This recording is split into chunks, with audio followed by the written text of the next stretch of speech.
ஒரு சில பேருக்காண்டி இந்த வீடியோஸ். என்னோட வீடியோஸ் பாக்குறீங்களா? ஏதாவது ஒண்ணுன்னா என்னோட கமெண்ட்ஸ் பண்ணுங்க. ஏன் இங்க வீடியோஸ் பார்த்துட்டு போய் எங்கெங்கயோ கமெண்ட்ஸ் பண்றீங்க அப்படின்னு எனக்கு தெரியல. இன்னைக்கு என்ன பண்ணா, எந்த ஒரு நல்ல காரியம் பண்ணாலும் நீங்க குறைகள் சொல்றவங்க சொல்லிக்கிட்டே இருப்பீங்க. ஒரு நாளைக்கு என்னை பத்தி பேசுவீங்க, ஒரு நாளைக்கு இன்னொருத்தவங்களை பத்தி நீங்க பேசிக்கிட்டே தான் இருப்பீங்க. உங்களை திருத்துறதுக்கு நான் ஆளு கிடையாது, உங்களை பத்தி பேசுறதுக்கும் நான் ஆளு கிடையாது. நீங்க பேசிக்கிட்டே இடுங்க. இந்த சோசியல் மீடியாவில் வர்றவங்க எல்லாரும் ஒரு தப்பான எண்ணத்துல வீடியோஸ் போடலைங்க. ஏதாவது ஒரு நல்லது நடக்காதா, ஏதாவது ஒரு நல்ல ஒரு வழி கிடைக்காதா அப்படின்ட்டு ஒரு இயக்கத்துல தான் போடுறோம். அது வெற்றியோ தோல்வியோ, நல்லது கிடைச்சா பாராட்டுவீங்க, இதுல தோத்து போயிட்டா அந்த ஆடிக்கிட்டு தெரிஞ்சா அடங்கிட்டா அப்படின்னு சொல்லுவீங்க.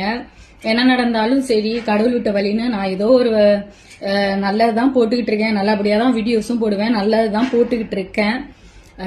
பிடிச்சா பாருங்க, பிடிக்காட்டி தயவு செஞ்சு ஸ்கிப் பண்ணிடுங்க. அப்படியே வீடியோஸ் வந்தா பிளாக்ல போட்டுடுங்க பிடிக்காதவங்க.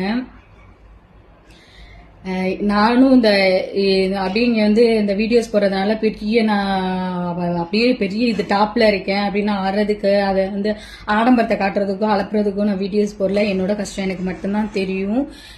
எனக்கு எவ்வளோ ப்ராப்ளம்ஸ் இருக்கு அப்படின்றது எனக்கு மட்டும்தான் தெரியும். என் ப்ராப்ளம்ஸ் எல்லாம் உங்கள்கிட்ட ஷேர் பண்றதுக்கு நான் வீடியோஸ் போடல. ஃபர்ஸ்ட் என்னோட டைம் பொழுதுபோக்குக்கு தான் போடுறேன். எனக்குள்ள அவ்வளோ மன அழுத்தம் இருக்குது. இதெல்லாம் உங்கள்கிட்ட சொல்லி தீர போறது கிடையாது. என் ப்ராப்ளம்ஸை நான் தான் பார்க்கணும். தயவு செஞ்சு பிடிச்சா பாருங்க, பிடிக்காட்டி ஸ்கிப் பண்ணிடுங்க. திருப்பியும் சொல்றேன், தேவையில்லாத கமெண்ட்ஸ் எல்லாம் பண்ணாதீங்க. தேங்க்யூ.